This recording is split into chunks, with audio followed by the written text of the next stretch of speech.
नमस्कार, एक और नए वीडियो के साथ आज की इस वीडियो में मैं आपके साथ शेयर करने वाला हूँ हिंदी का बोर्ड पेपर जो है 2025 का। ठीक है, तो इससे आपको ये आइडिया मिल जाएगा कि बोर्ड का पेपर किस प्रकार से आता है 12th क्लास का। और ये जो हिंदी है, साहित्य हिंदी वाला जो पेपर है वो मैं आपके साथ शेयर करने वाला हूँ। टोटल पूरे 100 अंक का आता है, जिसमें आपको 15 मिनट दिए जाते हैं पेपर को पढ़ने के लिए, और जो 3 घंटे होते हैं 3 घंटे 15 मिनट आपके लिए करने के लिए होते हैं। पेपर 2 खंड में विभाजित है। पहला खंड है का, जिसमें एमसीक्यू है यानी बहुविकल्पीय है, और दूसरा खंड है खा, जो कि प्रश्न उत्तर आते हैं उसमें। तो पहले हम जान लेते हैं खंड का में। तो इसमें एमसीक्यू आते हैं, टोटल 10 एमसीक्यू होते हैं। 5 एमसीक्यू होते हैं गद्य खंड के और 5 एमसीक्यू होते हैं काव्य खंड के।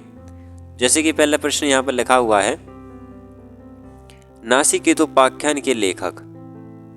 तो इसका उत्तर हो जाएगा दूसरा, सदन मिश्र। अगला प्रश्न है, ब्राह्मण पत्रिका के संपादक हैं। तो बताइए इसमें क्या हो जाएगा? प्रताप नारायण मिश्र। ठीक है। और अगला प्रश्न है, चंद्रधर शर्मा गुलेरी की कहानी है। तो इसका उत्तर हो जाएगा दूसरा, उसने कहा था। अगला प्रश्न, साहित्य और संस्कृति के लेखक हैं। तो इसका उत्तर क्या हो जाएगा इसमें?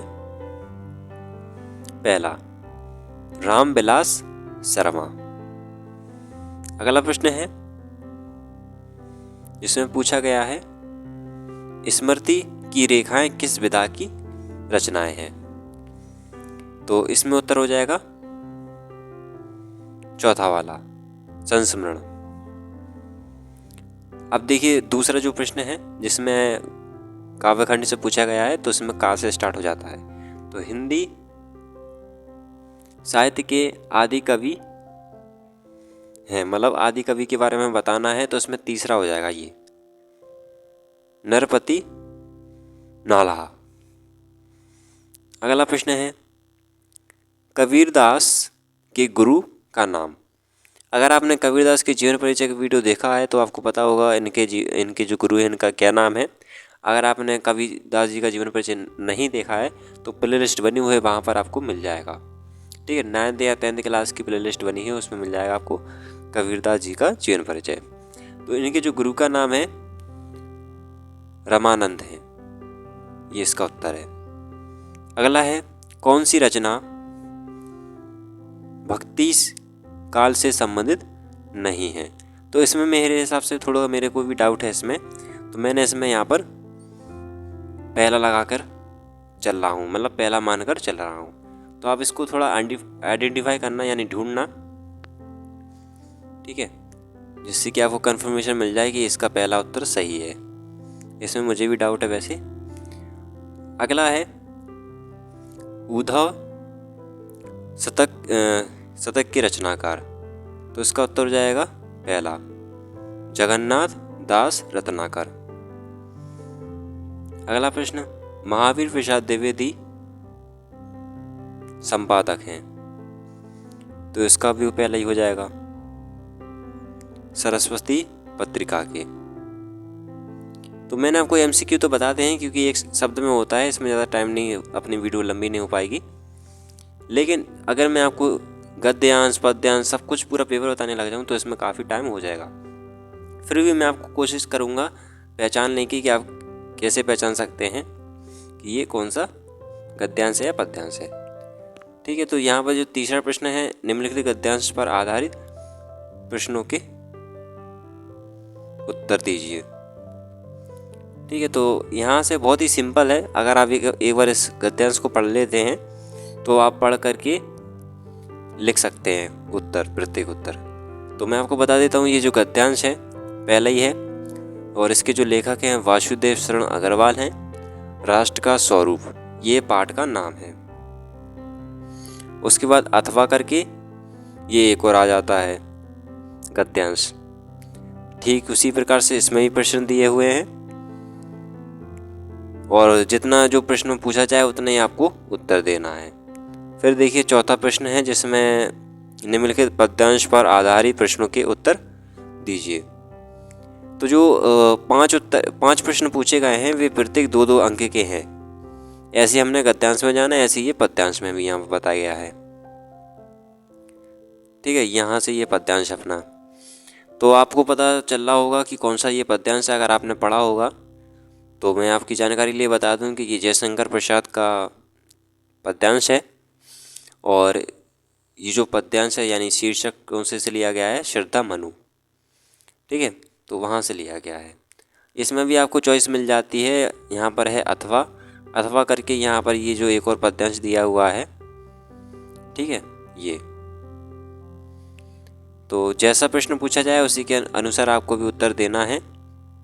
ज़्यादा ओवर नहीं लिखना है, क्योंकि अगर आप ज़्यादा ओवर लिख देते हैं तो फिर आपका जो है टाइम जो है ज़्यादा जाएगा और फिर आप बाकी जो पेपर में लिखना होगा वो आप नहीं कर पाओगे, क्योंकि टाइम एकदम शेड्यूल बना होता है, पेपर के अनुसार ही टाइम दिया जाता है। देखिए 3 घंटे 15 मिनट।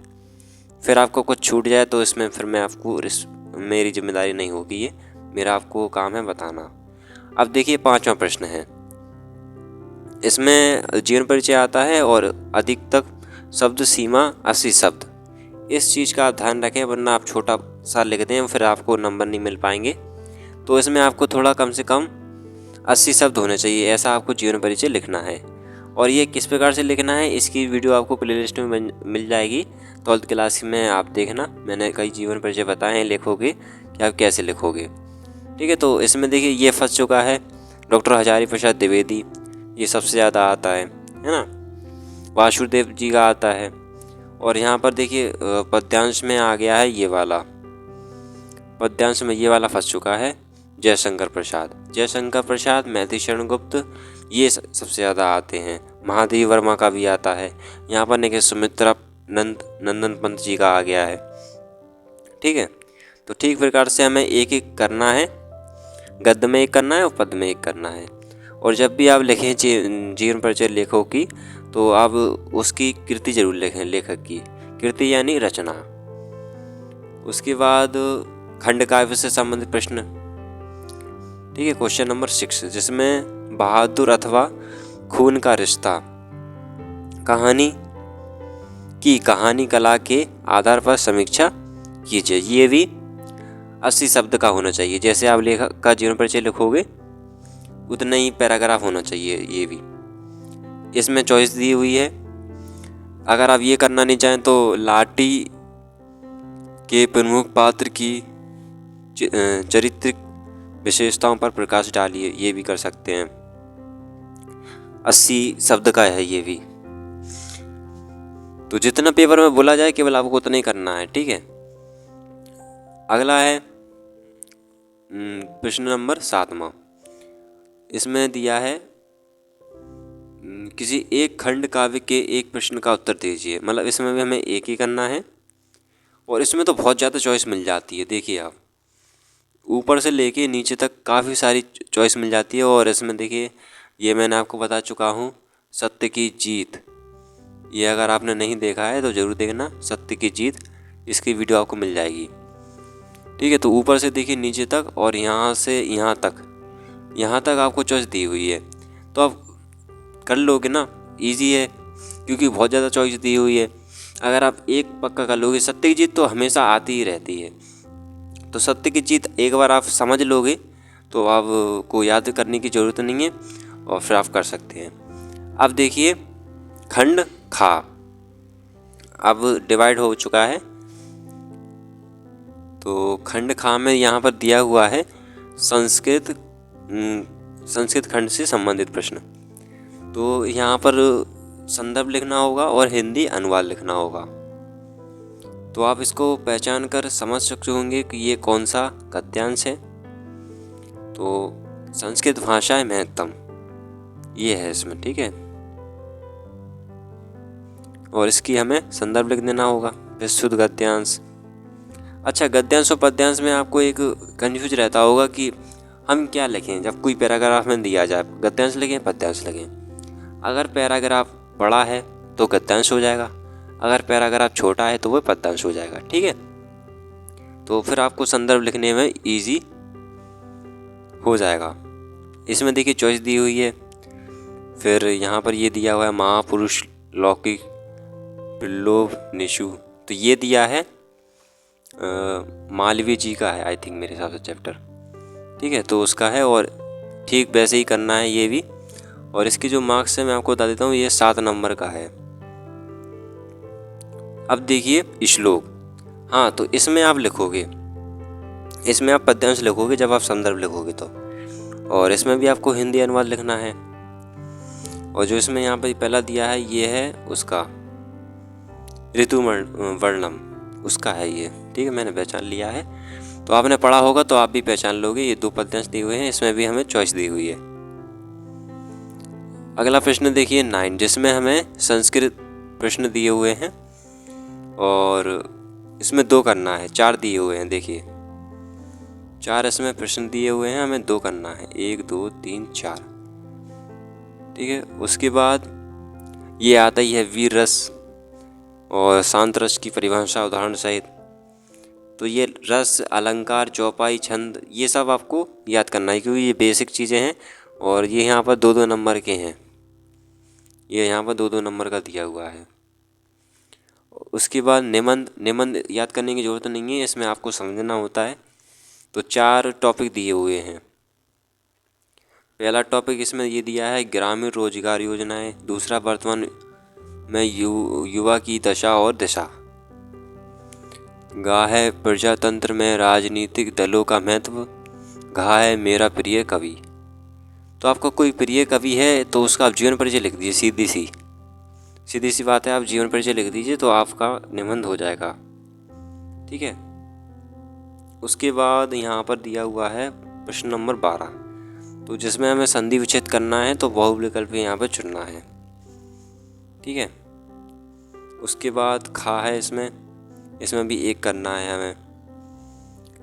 फिर 13 प्रश्न, इसमें भी हमें मतलब MCQ टाइप की भी यहाँ पर मिल जाते हैं आपको। और यहाँ पर 14 नंबर प्रश्न, 14वां प्रश्न है, इसमें हमें एप्लीकेशन लिखना है यानी प्रार्थना पत्र। प्रार्थना पत्र इसमें दिया हुआ है कि बीमार होने के कारण विद्यालय आने में असमर्थ होने की स्थिति में प्राचार्य से 1 सप्ताह के लिए अवकाश हेतु प्रार्थना पत्र। प्राचार्य लिखा है यहाँ पर, प्रधानाचार्य और प्राचार्य एक ही होता है। और यहाँ इसमें भी हमें चॉइस दी हुई है अथवा करके, ये भी लिख सकते हैं। आपके क्षेत्र में अनधिकृत भवन बनाए जा रहे हैं, उस अवैध निर्माण को रोकने के लिए जिलाधिकारी को प्रार्थना पत्र। ठीक है, तो मेरे हिसाब से इसमें इजी आपको ये रहेगा, पहले ही वाला, बीमार होने के कारण विद्यालय आने में असमर्थ। तो ठीक है, तो ये अपना इसमें हो जाता है पेपर अपना बोर्ड का। इस प्रकार से पैटर्न रहेगा। ठीक है, तो जब आपको पैटर्न पता होगा तो आप इजीली पेपर को कर पाएंगे। तो सबसे पहले आपको पैटर्न पता करना होता है, तो जो मैं आपके साथ शेयर कर चुका हूँ, और सिलेबस पूरा अपलोड है इस चैनल पर। वीडियो अच्छी लगे तो लाइक कर देना और साथ ही चैनल को सब्सक्राइब कर देना ताकि आपको ऐसी वीडियो की नोटिफिकेशन मिलती रहे।